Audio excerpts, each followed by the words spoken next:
How would it feel being in a stuck life situation where you're desperate to experience God magnificently, yet it seems almost impossible to reach? The abyss is a state of mind or well-being that we slowly gravitate towards at some point in our lives, where it seems like our lives is completely broken and shattered in the worst way, and there's no ramifications to uplift the weight it holds. Permit me to address to you that all I say to you was a direct encounters with my inner demons.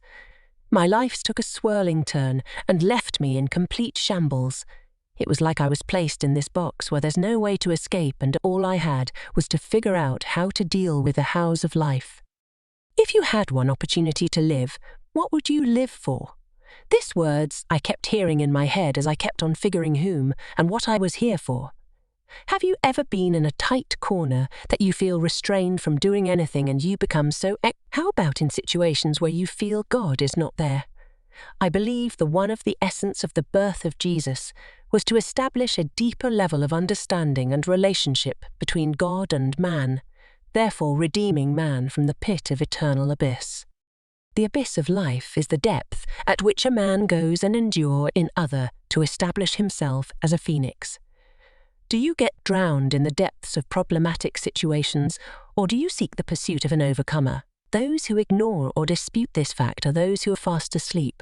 Some have been consumed so much with the things of this world that they become bound to it, always thinking one way, forgetting that every story has two sides of it. However they take this world is as it appears, living a reckless, fast life with the intentions that all those in power typically have your best interests at heart.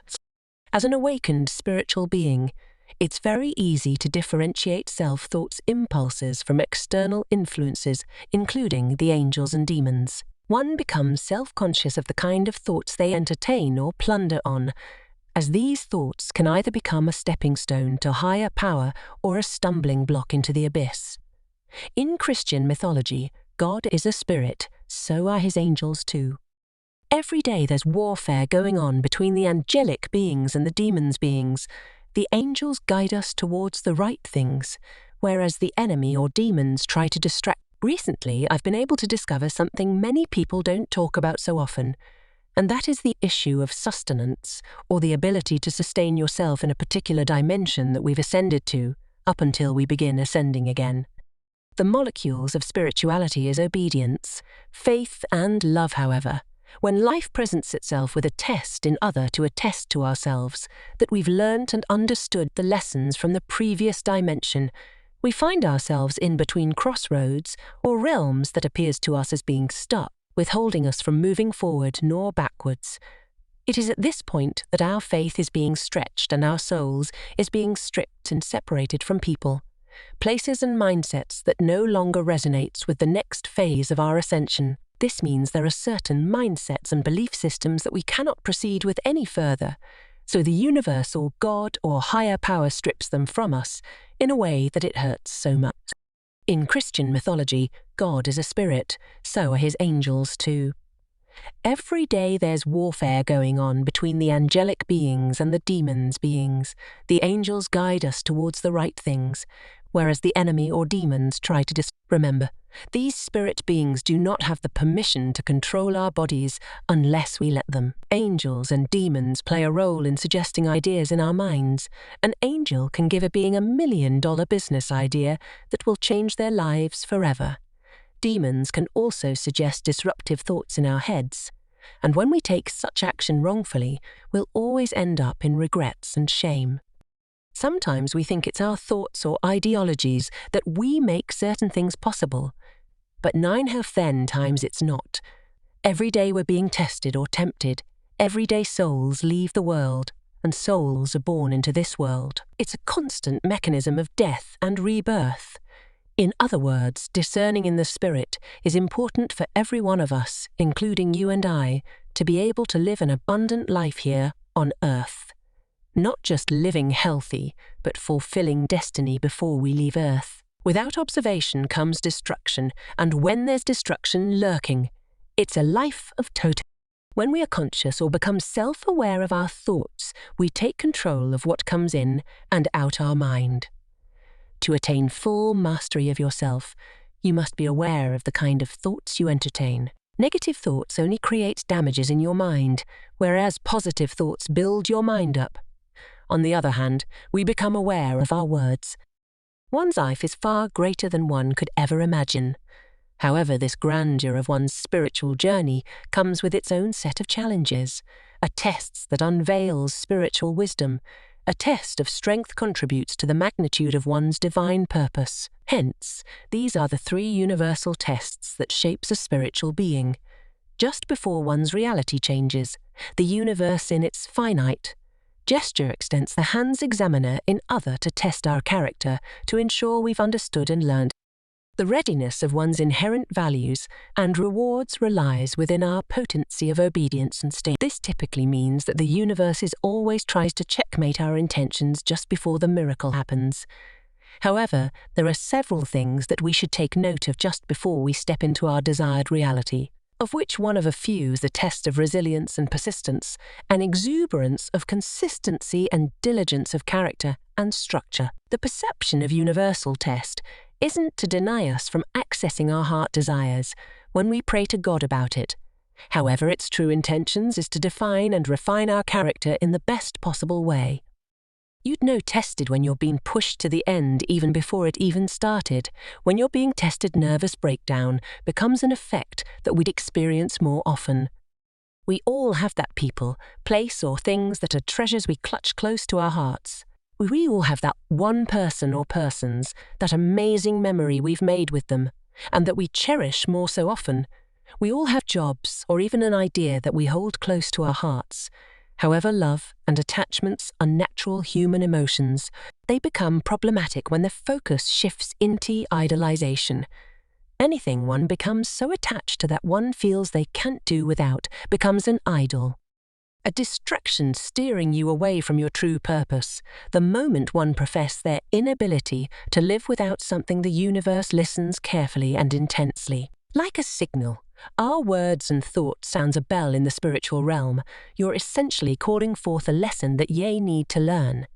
Spiritual tests are the universe's way of checking where your heart truly lies. Are you committed to your higher purpose, or are you entangled on the web of earthly attachments? If one feels their existence will be jeopardized without someone or something, the universe will inevitably show you otherwise. You'll face different yet enlightening experience of being without that very thing or person, not as means of form of punishments, but as way to grow and rediscover who you are. This is the universe's way of teaching you to be your own person, complete and whole in your own right. This concept echoes through the teaching of many philosophical and spiritual doctrines, from Buddhism advocacy for non-attachment to Stoicism's encouragement for emotional resilience. The universe, in its finite and infinite wisdom, will test your readiness to release even those things you consider vital to your identity. These tests serve to reveal whether you're placing trees attachments above your soul's ultimate mission before entrusting you with larger responsibilities or greater spiritual wisdom.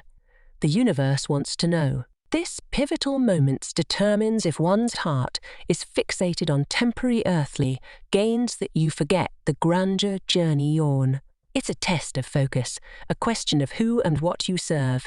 However, if one willingly chooses to enslave themselves to their attachments by refusing to participate in the grand design of life, they're certainly not ready to move with the flow of spirit. Every being is born with spiritual wings. However, we choose to crawl through life. The grand invitation of life encourages us to go beyond the mundane and the material to embrace one's higher calling. And for every attachment you release and for every idol you break, brings you one step closer to flying. The goal isn't to accumulate love or passion, but to prevent them from becoming a barrier and a problem towards one's purpose. One is not defined by the things they hold, but by the wings they spread. Each time one successfully navigates through a spiritual test, one becomes wiser, stronger, and more in tone with themselves. One becomes fixated on the fact that you are the universe itself, not just a small being created by the universe, but a being that encompasses the universe in a physical body. When you're having to wait longer than expected, it's all for a reason. We live in the age of immediacy, where every desire seems just a click away.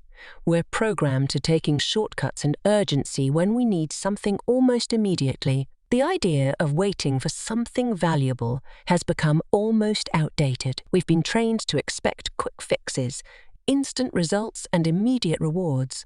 But when we find ourselves on a spiritual journey and we're awakened to a higher calling, we'd understand that the universe operates on a different timetable. Patience is not the ability to wait, but the ability to keep good attitude while waiting. The tests of patience is perhaps one of the most challenging lessons in one's spiritual path, especially now where technology has made us accustomed to getting results almost instantly. The universe sends delay not as a punishment, but as a training ground for life's inherent unpredictability.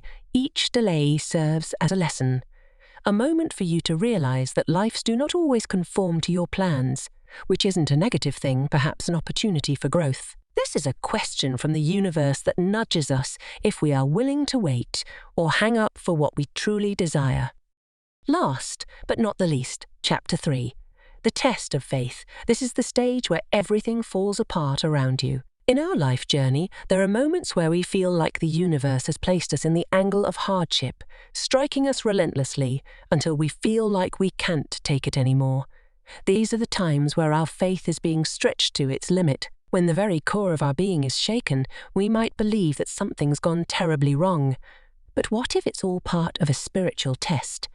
It is in these moments that our faith is not just being examined, but also strengthened. It is easy to have faith when everything's going so perfectly well, but the real faith is keeping that faith when one's erupted in darkness.